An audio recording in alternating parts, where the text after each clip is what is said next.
नमस्कार, live India में आपका स्वागत है। मैं सम्राट। यूपी के सीएम योगी आदित्यनाथ ने नेताजी सुभाष चंद्र बोस की जयंती के अवसर पर, आज नेताजी सुभाष चंद्र बोस की जयंती है और इसी अवसर पर सीएम योगी आदित्यनाथ ने पुष्पांजलि अर्पित की।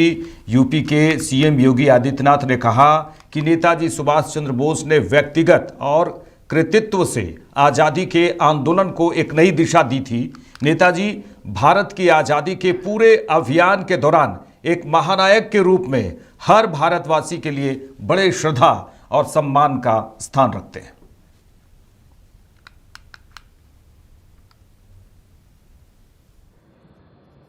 भारत माता की इस महान सपूत को जिन्होंने अपने व्यक्तित्व और कृतित्व से आजादी के आंदोलन को एक नई दिशा दी थी, और कोई अतिशयोक्ति नहीं कि नेताजी भारत की आजादी के पूरे अभियान के दौरान एक महानायक के रूप में हर भारतवासी के लिए बड़े श्रद्धा और सम्मान का स्थान रखते हैं। वर्ष 2021 में नेताजी के योगदान के प्रति कृतज्ञता ज्ञापित करते हुए आदरणीय प्रधानमंत्री जी ने 23 जनवरी की तिथि को पराक्रम दिवस के रूप में मनाने का निर्णय लिया। नेताजी हर भारतवासी के लिए एक प्रेरणा है। राष्ट्र के प्रति निष्ठा का भाव, असीम साहस, वीरता और निस्वार्थ सेवा को सम्मान देने की प्रेरणा नेताजी के व्यक्तित्व से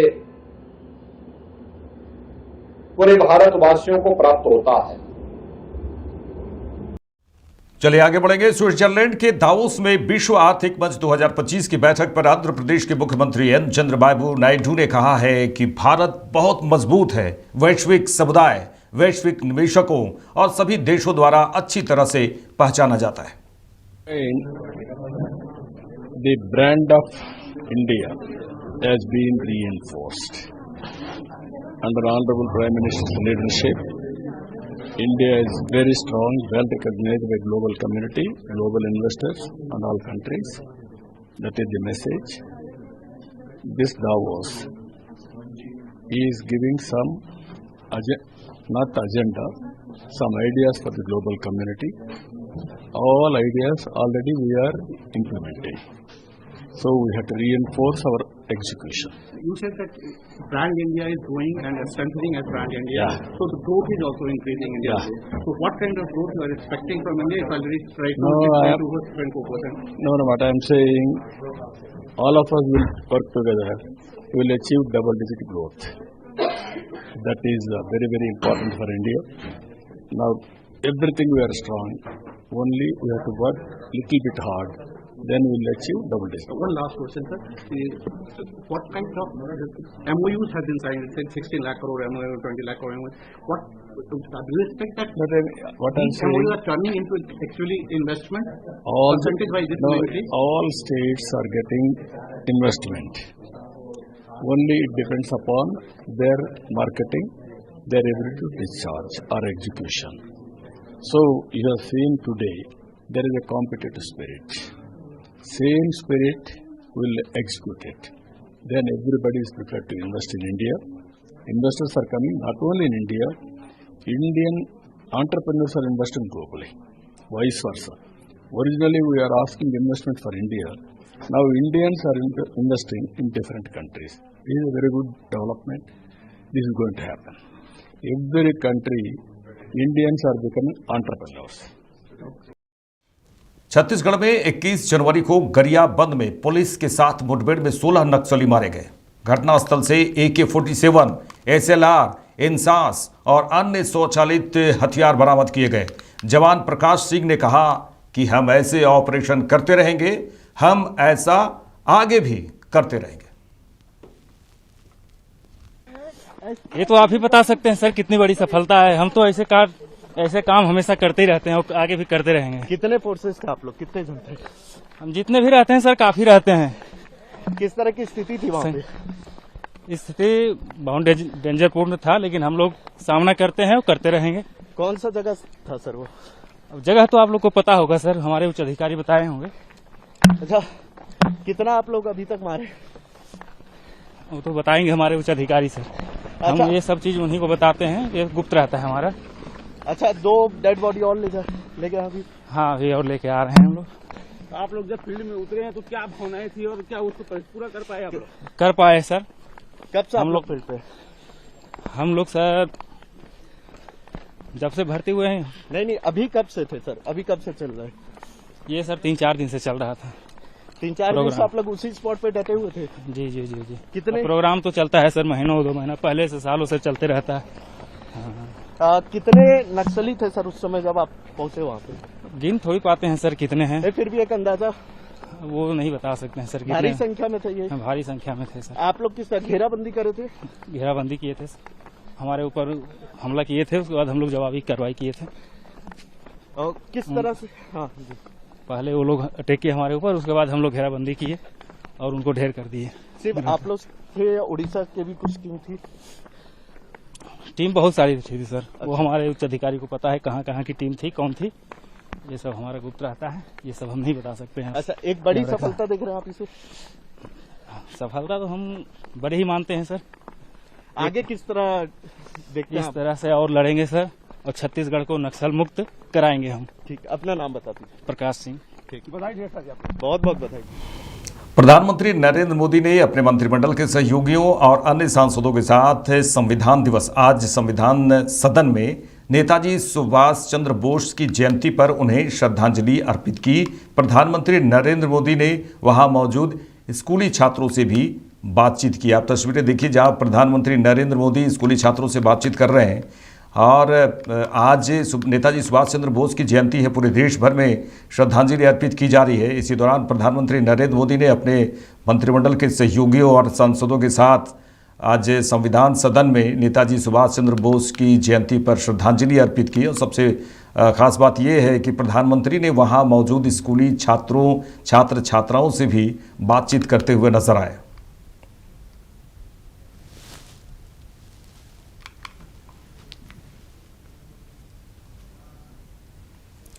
चलिए आगे बढ़ेंगे। नई दिल्ली विधानसभा क्षेत्र से कांग्रेस उम्मीदवार संदीप दीक्षित ने कहा है, ये सच है कि पैसे बांटे जा रहे हैं। जब कोई व्यक्ति देख लेता है कि वो चुनाव में असफल हो रहा है और उसके पास विकास के बारे में बात करने के लिए कुछ नहीं है, तो उन्होंने कहा कि वो पैसे कंबल बांटना शुरू कर देते हैं। देखिए, ये बात सही है कि पैसा बंट रहा है और मैं समझ नहीं पा रहा हूं कि प्रवेश जी क्यों पैसा बांट रहे हैं। मैं भी बार बार इस चीज को इसका उल्लेख कर रहा हूं।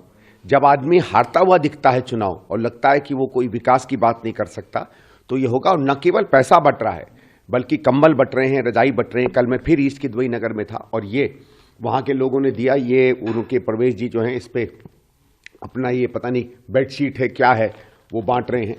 ये कवर वहाँ के ही एक व्यक्ति ने मुझे दिखाया कि उसी दिन या एक दिन पहले, मतलब चुनाव की आचार संहिता लागू हो गई है, नॉमिनेशन फाइल हो गए, एक्सेप्ट हो गए, उसके बाद ये चीज़ जो है बांटी गई है। मैंने एक तस्वीर भी इसके पहले दिखाई है और मैं तस्वीर भी चाहूँगा आपके साथ शेयर करूँ, जिसमें आप इसको देख सकते हैं। यही चीज़ें वहाँ ट्रक से निकाल के मेरे सामने जो है इसको रखा जा रहा था। तो जूते बट रहे हैं। ये क्या हो रहा है मुझे समझ में नहीं आ रहा। बार बार कंप्लेंट गई है इलेक्शन कमीशन को। इलेक्शन कमीशन इसका संज्ञान क्यों नहीं लेता, मुझे बात समझ में नहीं आ रही है। मैं प्रवेश जी से भी कहूँगा, भाई आप मुद्दों पर लड़ाई लड़िए, आप विकास पर लड़ाई लड़िए। लेकिन संजय सिंह जी से भी एक सवाल है। कल मेरे कुछ लोग, हम लोग जहाँ कैंपेनिंग कर रहे थे कालीबाड़ी के इलाके में, वहाँ हमारे कुछ लोगों ने कहा कि एक क्लस्टर के आसपास कुछ महिलाएं जा रही थी। जब इन्होंने उनसे पूछा कि कहाँ जा रहे हो, तो उनका कि आम आदमी पार्टी वाले 1000 रुपया दे रहे हैं, हम उसके लिए जा रहे हैं। अब वो पैसा लेने जा रहे थे, कोई रजिस्ट्रेशन चल रहा है, क्या कोई लालच दिया जा रहा है, ये बात सिद्ध नहीं हुई। लेकिन महिलाओं ने साफ साफ कहा कि आम आदमी पार्टी वाले भी 1000 रुपये की कुछ न कुछ इंतजाम कर रहे हैं। तो दोनों पार्टियां इसमें सीधे सीधे दोषी हैं। मैं आशा करूंगा कि इलेक्शन कमीशन इसको संज्ञान में लेगा और कोई आगे बढ़ेंगे। आप सांसद संजय सिंह ने कहा है कि पुलिस 10 बजे रात को हमारे कार्यकर्ताओं के घरों पर छापेमारी करती है, क्योंकि किसी ने कहा है कि संदिग्ध लोग प्रचार कर रहे हैं। क्या पुलिस को रात में किसी के घर में घुसने और बिना नोटिस, बिना समन, बिना एफआईआर के छापेमारी या जांच करने का अधिकार है? देखिए, ये आरोप मात्र नहीं है, ये तो किया गया ना। हमारे कार्यकर्ताओं के घर में रात में 10 बजे जाके पुलिस छापेमारी कर रही है। किस आधार पे? कि किसी ने कह दिया कि ये संदिग्ध लोग प्रचार कर रहे हैं। इसका कोई सिर पैर है? क्या पुलिस को रात में ऐसे किसी के घर में घुस के छापेमारी करने का, जांच करने का अधिकार है? बिना नोटिस, बिना सम्मन के, बिना एफआईआर के? तो ये चल क्या रहा है? चुनाव आयोग के नाक के नीचे ये सब कुछ हो रहा है। हमने समय भी मांगा है चुनाव आयोग से, 3 दिन हो गया, अभी तक समय हम लोगों को नहीं मिला है। कोई कंप्लेंट करते हैं, उस पर एक्शन नहीं हो रहा है। पहले शुरू में थोड़ी बहुत शिकायतों पे कार्रवाई हुई, अब तो कोई सुनवाई नहीं हो रही। तो ये ऐसे तो फिर कहां निष्पक्ष चुनाव बचा? आपकी मुख्यमंत्री आतिशी लगातार चुनाव इलेक्शन ऑफिसर उनको पत्र लिखे। आज भी उन्होंने लिखा कि उनके इलाके में कालकाजी में आम आदमी पार्टी के कार्यकर्ताओं को कैंपेन से रोका जा रहा है। रमेश बिधूड़ी उनके भतीजे मुख्यमंत्री के इलाके में रोका जा रहा है, पार्टी के राष्ट्रीय अध्यक्ष केजरीवाल जी के इलाके में रोका जा रहा है। तो टारगेट करके ये काम किया जा रहा है ना। चुनाव हार रहे हो तो हार के बौखलाहट से ये हथकंडे अपना रहे हो। तो हम तो कल गए थे वहां, फिर जब उनके पास कुछ निकला ही नहीं तो फिर छोड़ना पड़ा पुलिस।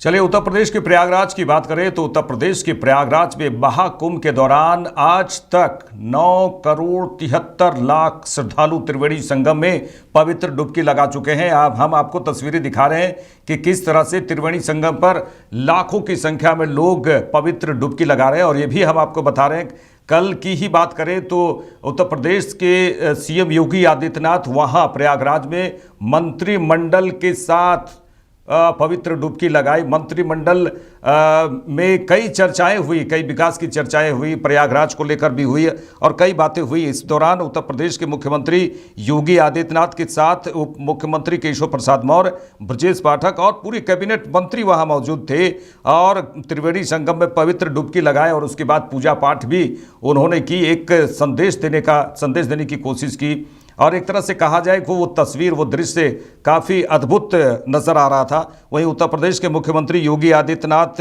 के साथ जब पूरी कैबिनेट ने पवित्र डुबकी लगाई और उसके बाद फिर पूजा पाठ भी की गई और लगातार वहाँ पर लोग जा ही रहे हैं। पूरे देश भर से वहाँ श्रद्धालु हर दिन पहुँच रहे हैं और अभी तक 9 करोड़ 73 लाख श्रद्धालु वहाँ त्रिवेणी संगम पर डुबकी लगा चुके हैं और वहाँ के जो श्रद्धालु हैं वहाँ श्रद्धालु पहुँच रहे हैं। और एक तरह से सुरक्षा की बात भी लगातार की जा रही है, तमाम सुरक्षा की व्यवस्थाएं की गई है। हमारे साथ अभिनव कुमार जुड़ चुके हैं। अभिनव, किस तरह से देखिए प्रयागराज में महाकुंभ के दौरान जिस तरह से लोग पहुंच रहे हैं, पूरे देश भर से वहां पर लोग पहुंच रहे हैं, त्रिवेणी संगम पर स्नान कर रहे हैं, पवित्र डुबकी लगा रहे हैं। हालांकि सुरक्षा की बात करें तो सुरक्षा की भी तमाम व्यवस्थाएं हैं। आप किस तरह से देख रहे हैं अभिनव कि वहाँ पर जो प्रयागराज में महाकुंभ में पहुँच रहे हैं लोग, काफ़ी संख्या में लोग पहुँच रहे हैं, त्रिवेणी संगम में स्नान लगा रहे हैं, त्रिवेणी संगम में स्नान मतलब वहाँ प्रयागराज में जो संगम है वहाँ स्नान करने का क्या महत्व है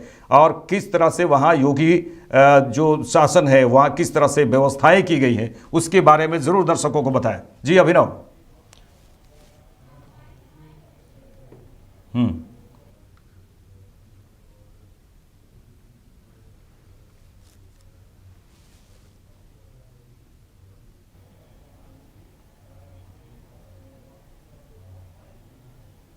जी देखिए अनिल जी, महाकुंभ का आज 11वां दिन है और लोगों के बीच जो है हर्षोल्लास का माहौल देखा जा रहा है। और आपको पता है कि 144 साल के बाद ये महाकुंभ का विशेष दिन बना है और कह सकते हैं कि जो भक्तों की यहाँ पर भीड़ देखने को मिल रही है, अभी तक जो हमारे पास अपडेट आया है कि करीब 11 दिनों में 9 करोड़ लोगों ने संगम में डुबकी लगाई है। तो कहा जा सकता है कि एक भक्ति का माहौल देखने को मिल रहा है और पूरे देश में महाकुंभ को लेकर हर्षोल्लास का माहौल है। तो कह सकते हैं कि बहुत बड़ा ये है जो भारत के लिए जिस तरह से पॉपुलैरिटी बनी है महाकुंभ को लेकर, देश और विदेश से जो लोग बाग हैं वो आ रहे हैं। और इससे आप अंदाज़ा लगा सकते हैं कि एप्पल के जो सीईओ है स्टीव जॉब्स, उनकी पत्नी जो है कई दिनों से वहाँ पर हैं और महाकुंभ में जो है डुबकी लगाई है। इसके अलावा चाहे बॉलीवुड सेक्टर की बात कर ले या अलग सेक्टरों की बात कर ले, तो तमाम ऐसे लोग हैं जो महाकुंभ में डुबकी लगा रहे हैं। और जिस तरह से वहाँ पर तैयारियाँ की गई है, बहुत ही अच्छे तरीके से वहाँ पर तैयारियाँ की गई है। प्रशासन के जो लोग हैं चप्पे चप्पे पर मौजूद है कि किसी तरह से कोई घटना ना घटे। तो कहा जा सकता है कि जिस तरह से केंद्र सरकार और राज्य सरकार ने मिलीभगत से जो वहाँ पर क्रियाकलाप किए हैं, दोनों के सहयोग से बहुत अच्छे तरीके से जो है वहाँ पर जो है व्यवस्था की गई है, किसी तरह की अनहोनी ना हो। तो वहाँ पर पुलिस के लोग जो है, बड़े बड़े आला अधिकारी जो है लगातार कैंप कर रहे हैं और जो लोग बाग है उनको किसी प्रकार से दिक्कत भी नहीं हो रही है। लगातार जो लोग हैं वो वहाँ पर जो कुंभ में स्नान कर रहे हैं। और आपको विशेष बताऊं अनिल जी को 29 तारीख को एक विशेष दिन बन रहा है और उस दिन जो जानकारी मिल रही है कि करीब 10 करोड़ ऐसे लोग हैं जो पूरे देश से वहाँ पर डुबकी लगाने के लिए तैयार है और करीब 150 ऐसी ट्रेनें हैं जो महाकुंभ के लिए चलेंगी। तो कहा जा सकता है भव्य तरीके से ये महाकुंभ का आयोजन किया गया है। जहां तक यूपी सरकार की बात कर ले तो जिस तरह से आप बता रहे थे कि मंत्रिमंडल के लोग ने वहां पर डुबकी लगाई, तो पूरा जो व्यवस्था है अच्छे तरीके से है और बहुत अच्छे तरीके से महाकुंभ का आयोजन किया गया है। जी, अच्छे तरीके से महाकुंभ का आयोजन। चलिए, तमाम बातचीत के लिए आपका शुक्रिया अभिनव। तो हम आगे बढ़ेंगे। केंद्रीय मंत्री गिरिराज सिंह ने कहा है कि दिल्ली में 11 साल से आप सरकार है, जब से वे मुख्यमंत्री बने हैं घोटाले पर घोटाले हुए, शराब घोटाला, शिक्षा घोटाला और जनता से जो वादे किए थे उसमें भी घोटाला किया गया। वहीं उन्होंने कहा कि केजरीवाल दिल्ली का चुनाव हारेंगे, बीजेपी यहां सरकार बनाएगी। केजरीवाल 11 साल से उनकी सरकार दिल्ली में काम कर रही है। जब से वो मुख्यमंत्री बने हैं घोटाले पे घोटाला। अभी 300 करोड़ का आरोप सीएजी के रिपोर्ट को न देने वाला है। शराब घोटाला, शिक्षा घोटाला और जनता के सामने जो वादा किया है उसका भी घोटाला कर दिया। घोटाला इसलिए कह रहा हूं कि जो चीज उन्होंने कहा, जो वादा किया जनता से, जनता का पूरा भी नहीं किया। न वादा का भी घोटाला, शराब का घोटाला, दवा का घोटाला, स्कूल शिक्षा का घोटाला, सीएजी में घोटाला, यानी घोटालों की सरकार के सरताज केजरीवाल आज फ्रस्ट्रेशन में इसलिए मैं कह रहा हूं कि केजरीवाल जिस तरह की भाषा बोल रहे हैं, कभी केजरीवाल बिहारी, झारखंड वासियों को, यूपी के लोगों को, पूर्वांचलियों को गाली देते, कभी हिंदुओं के ऊपर प्रहार करते। ये वोट लेने के लिए कुछ भी कर सकते हैं, लेकिन केजरीवाल आज फ्रस्ट्रेशन में है। इन्होंने हार स्वीकार कर ली है, इसीलिए इसे अनाप शनाप का बयान दे रहे हैं और इसका बदला पूर्वांचली लेगा, इसका बदला हिंदू लेगा। जो इन्होंने राम को अपमानित करने का काम किया, माता सीता को अपमानित करने का काम किया, ये नकली पॉलिटिकल हिंदू है। दिल्ली के चुनाव में केजरीवाल हार चुके हैं, हार स्वीकार कर लिए हैं भारतीय जनता पार्टी की सरकार। चलिए, दिल्ली में देखिए वायदे ही वायदे बरस रहे हैं। इधर आपके राष्ट्रीय संयोजक अरविंद केजरीवाल ने कहा है कि अगले 5 सालों में हमारी सर्वोच्च प्राथमिकता दिल्ली में बेरोजगारी को खत्म करना होगा। उन्होंने कह दिया है कि बेरोजगारी को खत्म करना है, ये 5 साल ये हमारा टारगेट है। लेकिन 10 साल में कुछ वैसा टारगेट नहीं किया गया, वैसा बेरोजगारी खत्म नहीं की गई। लेकिन जैसे ही चुनाव आया, 5 सालों में हमारी सर्वोच्च प्राथमिकता होगी कि दिल्ली में बेरोजगारी खत्म करना है। ये आपके राष्ट्रीय संयोजक अरविंद केजरीवाल लगातार कह रहे हैं। अब देखिए, उन्होंने कहा है कि मेरी टीम रोजगार के अवसर पैदा करने के लिए योजना तैयार कर रही है। आप सबको मेरा नमस्कार। मैं पूरी दिल्ली में चुनाव प्रचार के लिए घूम रहा हूं, गली गली में जा रहा हूं, लोगों से मिल रहा हूं। लोगों की जिंदगियों में जो परेशानी आती है, पिछले 10 साल में हम लोगों ने उनकी परेशानियों को दूर करने की कोशिश की। शिक्षा के क्षेत्र में, स्वास्थ्य के क्षेत्र में, बिजली के क्षेत्र में, पानी के क्षेत्र में, सड़कों के क्षेत्र में काफी काम किया। लेकिन एक चीज है जो मेरे दिल को बहुत पीड़ा पहुंचाती है, और वो है कि हमारे बच्चे पढ़ लिख के घर बैठे हैं, रोजगार ढूंढ रहे हैं। इनमें कुछ बच्चे कई बार गलत संगत में पड़ जाते हैं, और जब गलत संगत में पड़ जाते हैं तो उसके बाद अपराध के क्षेत्र में चले जाते हैं। उनको वापस लाना बड़ा मुश्किल हो जाता है। आज सबसे ज्यादा बेरोजगारी की वजह से परिवार पीड़ित हैं, दुखी हैं। मैंने ये तय किया है, अगले 5 साल में, पिछले 10 साल में मैंने इन सभी क्षेत्रों में बहुत काम किया, अगले 5 साल में और अन्य क्षेत्रों में तो काम जारी रहेगा। शिक्षा में, स्वास्थ्य में, बिजली में, पानी में, सड़क में, सीवर में, मेट्रो में, सारे काम करेंगे हम लोग। लेकिन मेरी सबसे टॉप प्रायोरिटी अगले 5 साल में होगी बेरोजगारी को दिल्ली से दूर करना, अपने बच्चों के लिए रोजगार का इंतजाम करना। किस तरह से बच्चों को रोजगार दिलाया जाए, इसकी पूरी प्लानिंग के ऊपर मेरी टीम तैयार कर रही है। हमारी बहुत अच्छी टीम है हम लोगों के पास। आतिशी जी हैं, मनीष सिसोदिया जी हैं, गोपाल राय जी हैं, जैस्मिन है, राघव चड्ढा है, संजय सिंह हैं, सतेंद्र जैन है, सौरभ भारद्वाज है, बहुत सारे लोग हैं। कुछ लोगों के नाम भी रह गए जो बहुत पढ़े लिखे लोग हैं, कमिटेड लोग हैं, देशभक्त लोग हैं। इन सब लोगों को मैंने काम पे लगाया है कि दिल्ली से बेरोजगारी कैसे दूर की जाए, इसके ऊपर काम करें। और हम पूरी प्लानिंग तैयार कर रहे हैं दिल्ली के बच्चों को रोजगार दिलवाने के लिए। आपको याद होगा कोरोना का टाइम, कोरोना के वक्त सारे बाजार बंद हो गए थे, दुकानें बंद हो गई थी, इंडस्ट्री बंद हो गई थी, बड़े स्तर के ऊपर बेरोजगारी फैल गई थी, सबकी नौकरियां चली गई थी। उस वक्त हम लोगों ने दिल्ली सरकार के माध्यम से कई सारे प्रयास करके 12 लाख बच्चों को रोजगार का इंतजाम किया था। आज पंजाब में हमारी सरकार है। पंजाब में मात्र 2 साल के अंदर हम 48,000 से ज्यादा बच्चों को सरकारी नौकरी दे चुके हैं और 3 लाख से ज्यादा बच्चों के लिए प्राइवेट में रोजगार का इंतजाम कर चुके हैं।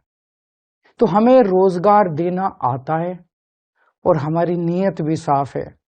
हमारे दिल में आपकी समस्या को लेके पीड़ा है, इसके ऊपर हम काम करेंगे, मिलके करेंगे। मैं अकेला नहीं कर सकता, मेरी टीम भी अकेले नहीं कर सकती।